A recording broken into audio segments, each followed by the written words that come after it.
section 2.6 is on special functions. All right, so it says functions whose graphs resemble stair steps are known as step functions. These are strange. This is something you've never seen before, so step functions. The most recognized step function is called the greatest integer function.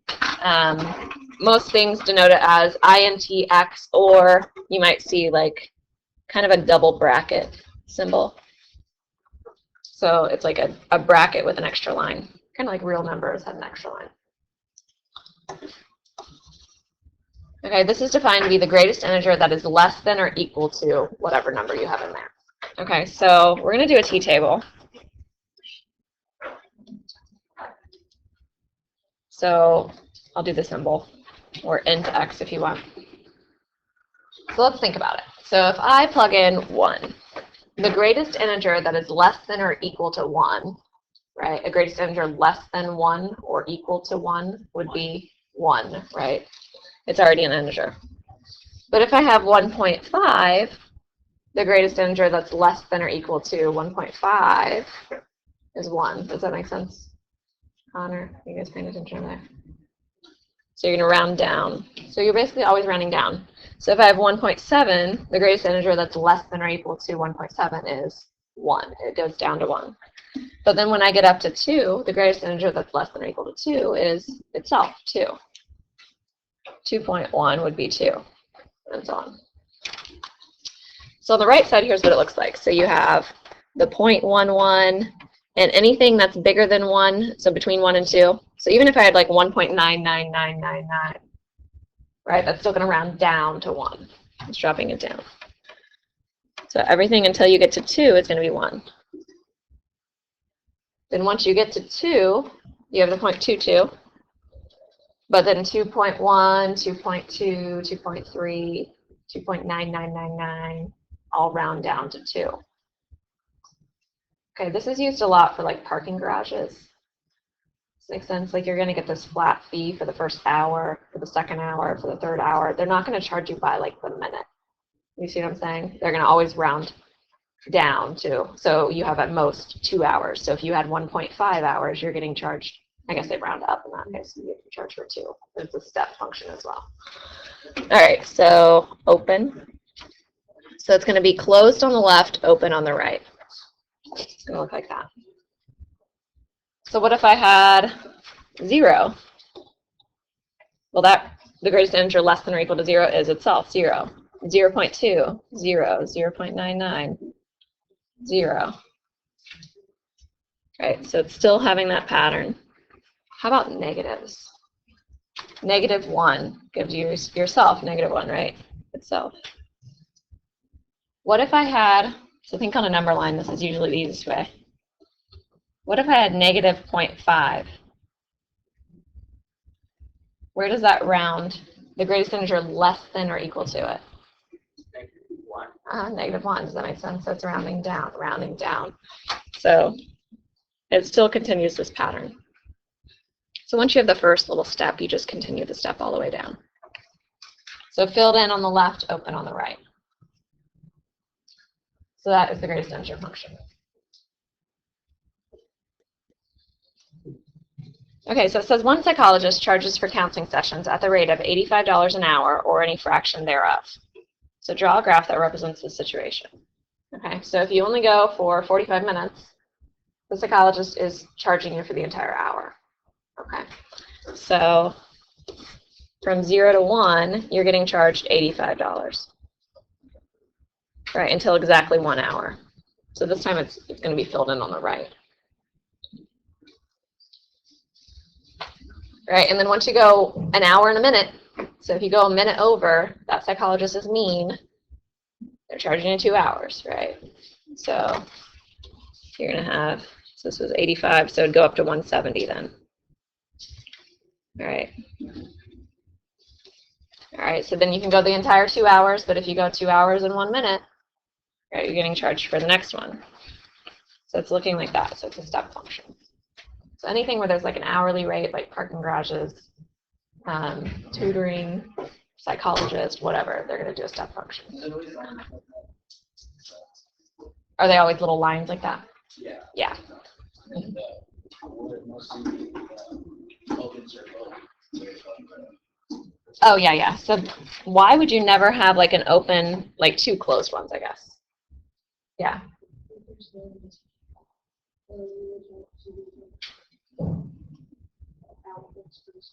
Exactly. You'd have two different outputs for the same input, and it wouldn't be a function, right? And it's called the greatest integer function, right? So that wouldn't work. So one has to be open, one has to be closed.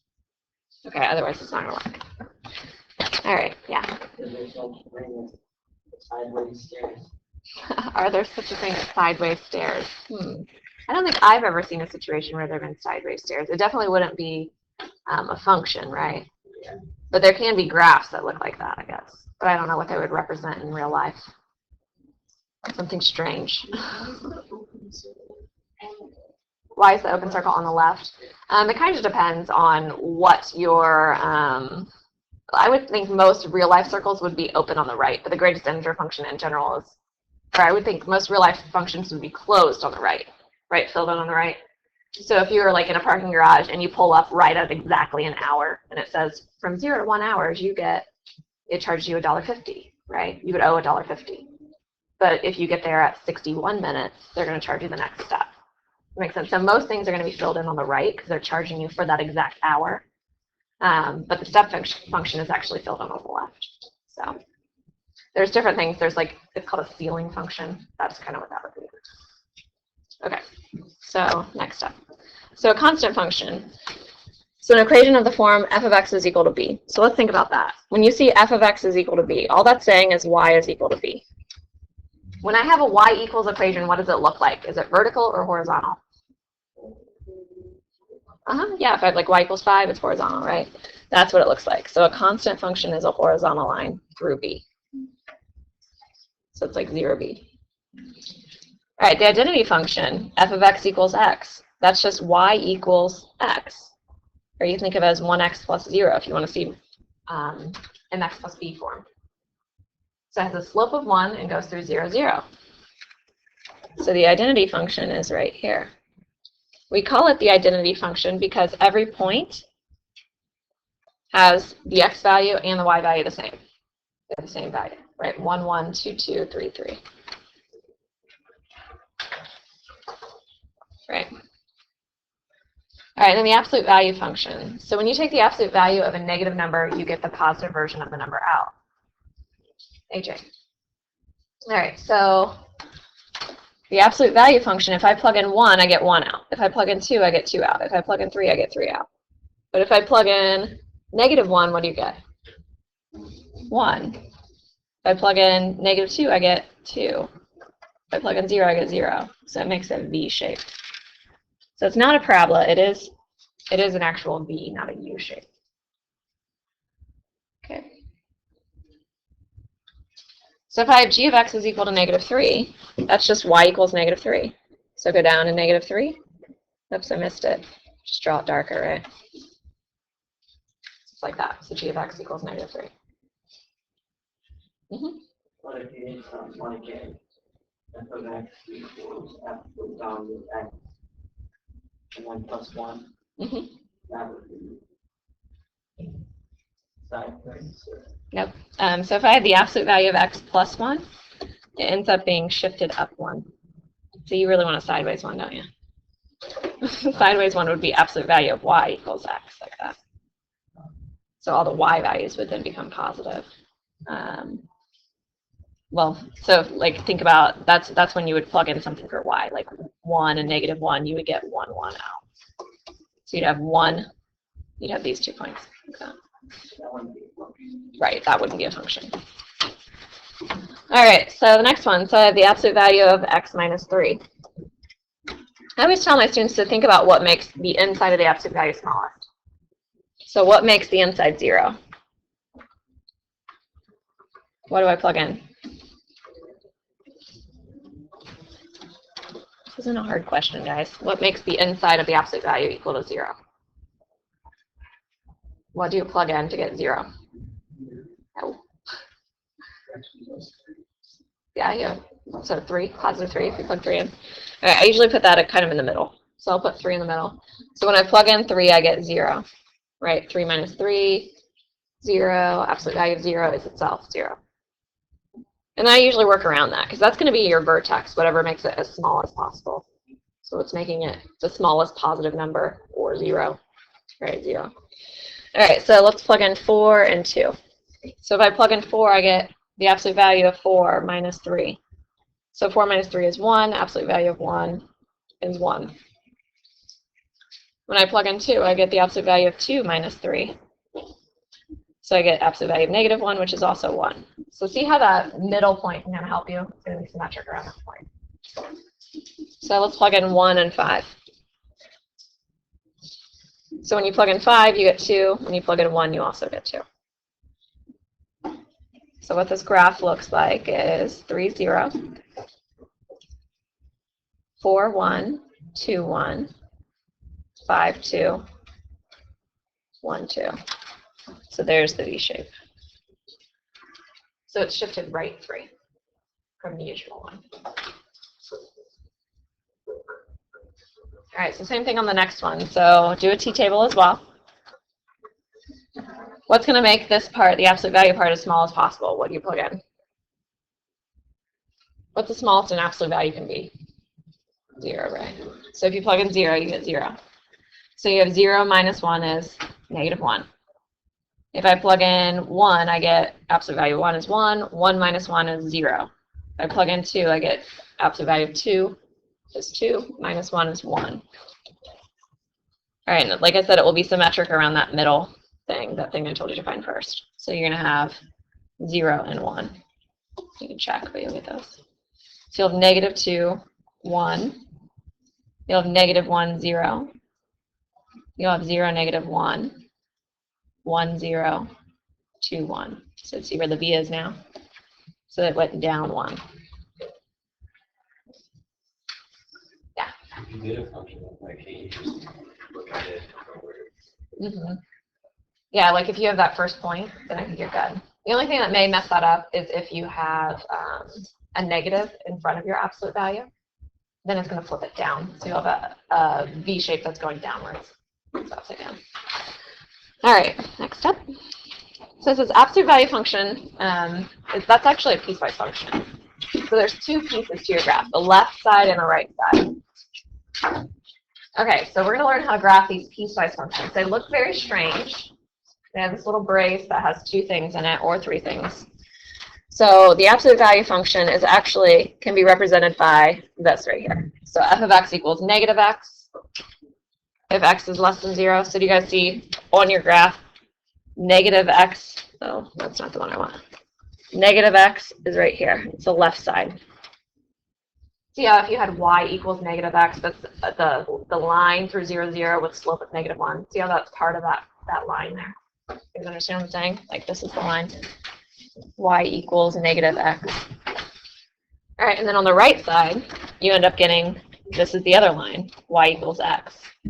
So it's saying just take the piece on the left to be y equals negative x, take the piece on the right to be y equals x, and put them together into one function. That creates the absolute value function. Okay, so that's what they're doing here. So they're saying for negative values, we use negative x. For positive values, we use just plain x. In other words, if I plug a negative number in, I take the opposite of what I want. So I get, plug in negative 5, you get positive 5 out. Right? That's all the absolute value function is saying. It's just saying take the positive version of the number. So you could write it as this piecewise function. Okay, but there's other weird piecewise functions. So you can have functions that look like this. So you don't have to draw this. But maybe here there's part of a parabola, and then here there's a line, right? You could have 3 different pieces or 4 different pieces or however many different pieces and still have a function. Did you guys see how that's still a function? It's passing the vertical line test. Mine's a little bit off here, but the vertical line's a little slanted. All right, so that's what we're going to get. We're going to get these really weird looking functions, okay, because we're going to graph 2 or 3 different pieces. Okay, so the first one, this is saying for x values where we're less than or equal to 1. Okay, so basically on your graph, don't draw this, but here's where 1 is. So we're on this side, we're going to have a certain, on this side, we're going to have a certain function. It's going to look like 2x plus 1. Okay, and then for x values that are bigger than 1, on this side, we're going to have something else. And they may connect and they may not. So we might have something like this and then something like this. Okay, do you guys understand what I'm saying? So it's like the function ends, it can't cross that imaginary line. Okay, so I've taught this for several years, and the easiest way to do this is with two different t-tables. Okay, that seems to be the most straightforward way. So the first one, we're going to use y equals 2x plus 1. And we're going to choose values that are less than or equal to 1. So the first thing I want to pick is 1. And since I said less than or equal to, that's going to be a filled in circle. Just like your interval notation, it's filled in, right? So I'm going to say closed next to it. So I remember I'm going to fill in that circle. All right, and I want values that are less than or equal to 1. So I have 1. So let's do 0, -1, -2. Let's do all those. Now for the other t-table, I want y equals x squared, right, the other y value. And I'm going to pick values that are greater than 1. Now, I could plug in 1.00001. Does this make sense? You could plug in really, really close to 1. So I'm going to go ahead and put in 1, but I'm going to remember that it's going to be open. Because it couldn't be exactly equal to 1. Do you guys see what I'm saying? This is greater than 1, not greater than or equal to. So we'll do several of these. All right, so I want like 2, 3, and 4 for that one. All right, so here I go. So when I plug in 1, I have 2 times 1 plus 1, right? So 2 times 1 plus 1, so I get 3. When I plug in 0, I get 1. When I plug in -1, I get 2 times -1 plus 1. So -2 plus 1 is -1. And when I plug in -2, I get 2 times -2 is -4 plus 1, so -3. All right, what shape is that going to be? If I had y equals 2x plus 1, what kind of shape is that? A line, right? So we're going to have part of a line. All right, so I'm going to have 1, 3, and that's closed. And the rest are all closed as well. So I have 0, 1. I have -1, -1. And I have -2, -3. All right, and remember I told you that we're going to stop at this imaginary line. So we're only graphing on this side, right? So that's where my piece is going to be.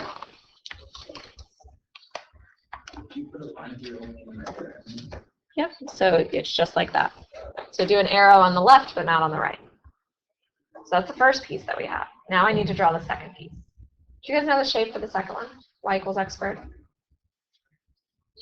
Parabola, right? So this is a line. This is a parabola.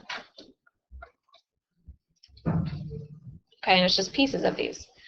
Okay, so if I plug in 1, 1 squared is 1, 2 squared is 4, 3 squared is 9, 4 squared is 16. Some of them may not show up on your graph, that's fine. Just know it's a parabola. Okay, so the first thing I have is open. So you're only worried about the end point, like where it said x is equal to or x is less than or whatever. All right, so I have 1, 1, and that's going to be open. Then I have 2, 4, 3, 9, and so on. I know a parabola is a little bit curvy, so I'm going to draw a little bit curvy. Looks like that. That's your piecewise function. Weird, huh? Do you see why it's a function? This is something I always look for when I grade these. I always look to see that the 2 points, one is filled in, one is open, and the correct one, right? And then I look for your arrows. You can't have arrows in both directions for both of them because then it's definitely not a function, right? All those points in the end would be overlapping. Okay, so I only look for arrows on the end of one of them, like each of them, I guess. Yeah. Just the starting point. Yeah, because for 1 didn't work in this domain, right? 1 was not greater than 1, but 2 was. 2 is greater than 1, so it should be closed. Okay. All right, next up. So sketch the graph of the function. So now I have 3 pieces, so let's do 3 t-tables. Now, if you can do these without the t-tables, that's fine. Go for it. But I think this is really the easiest way when people are first learning these. Okay, so I'm going to have x and then y equals x cubed. I'm going to have x and then y equals 10. And I'm going to have x and y equals 3x minus 1. Okay, so the first one I want x values that are less than 0. So go ahead and plug in 0, but know that it would be open. It's not actually going to be included. Okay, so it's 0, open. All right, and then we want values that are less than 0, so -1, -2, -3. So these are all less than 0.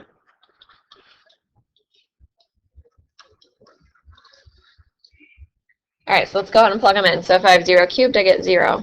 If I have -1 times itself 3 times, -1 times -1 is 1, times -1 is -1.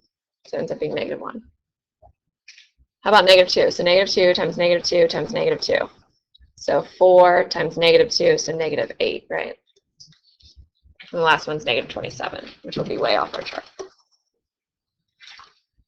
All right, so let's graph just that part. So I have 0, 0, and it's going to be open.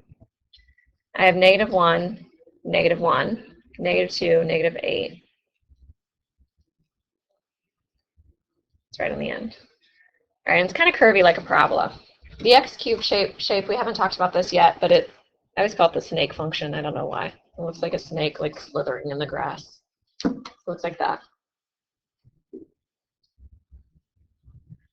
So that's just the left side of that snake function. All right, the next one's y equals 10. And this is for values that are between 0 and 1. So kind of weird. So we definitely have 0 and 1 on it. And those are both going to be closed, right? Because it was x is greater than or equal to 0, and x is less than or equal to 1. So it could be equal to both. And then let's pick a point in between, so like 0.5. Yeah. I mean, you don't have to if you know what the shape is. Like this is a constant function. It's just straight across because the y value is always 10. So it's 10 no matter what. So basically between 0 and 1, you just have a straight horizontal line. So horizontal line. And it's going to be real little. So between 0 and 1, I mean, you can barely see it. So we're going to have filled in. Oops. I want to move my graph. I can't see because this little thing. I don't know how to get rid of it either. Move it over there. Okay, so 1, 2, 3, 4, 5, 6, 7, 8, 9, 10. Oh, it's at the very top. Darn it. Okay, I don't think I can move this one. All right, so let me just try to move my graph down, but now it's going to move everything else. That's open. All right, so it's right at 10, and it's just straight across. So it's like a straight horizontal line. Same thing. All right, so then the rest of it is 3x minus 1, which is a line, and that's for x values that are greater than 1. So go ahead and put in that endpoint. So put in 1, but know that that's going to be an open endpoint. And then do 2, 3, and 4, and so on. So if I plug in 1, I get 3 minus 1 is 2. If I plug in 2, I get 6 minus 1 is 5. If I plug in 3, I get 9 minus 1 is 8 and 11. All right, so I'm going to have 1, 2, and it's open. All right, then I'm going to have 2, 5, 3, 8, 4, 11. So it's like that. So it's kind of hard to see, but you have like a curvy part, a straight part, a line. Okay, those are your 3 pieces. All right, do you guys feel pretty comfortable drawing those piecewise functions? They can be annoying at times. Can you imagine if you had like 4 or 5 parts? It's like, oh. All right, some people get really good at them and they can draw them without the t-tables because they know what each shape looks like. You just have to think about the domain, like where you're graphing it. So a little sliver there and then over here. And then they can do it. And they can say, oh, well, 3x minus 1, I know that that's through -1 has a slope of 3. So it's this line. And then they just go through and they erase the part they don't need, or they know not to draw it. So you can do it that way as well. All right, so 3, it says evaluate each piecewise function for x equals -1, x equals 0, and x equals 4.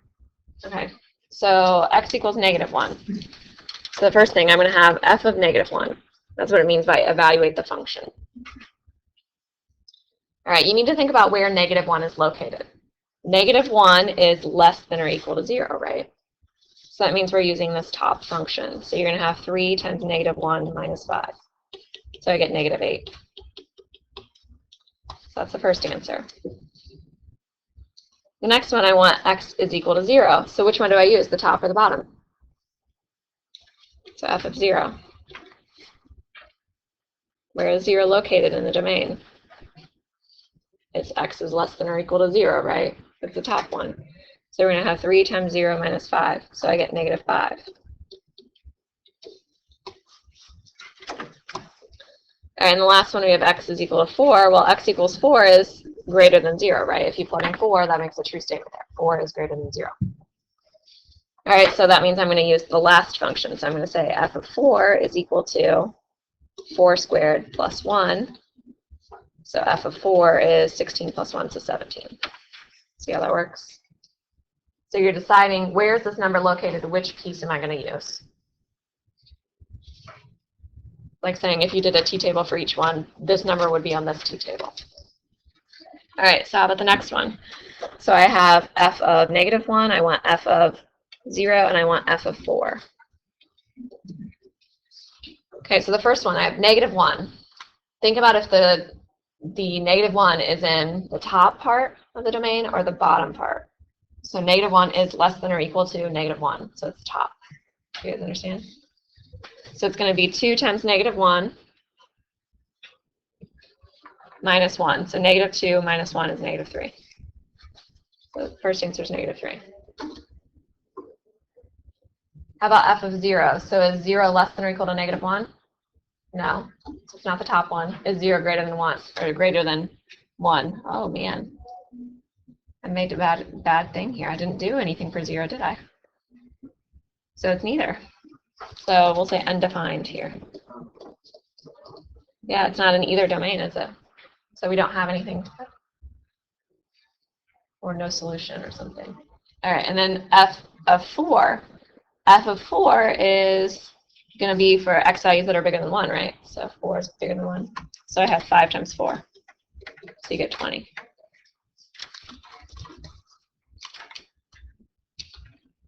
All right, is that the end of the notes? Yeah, okay. All right. Is it break time? Almost.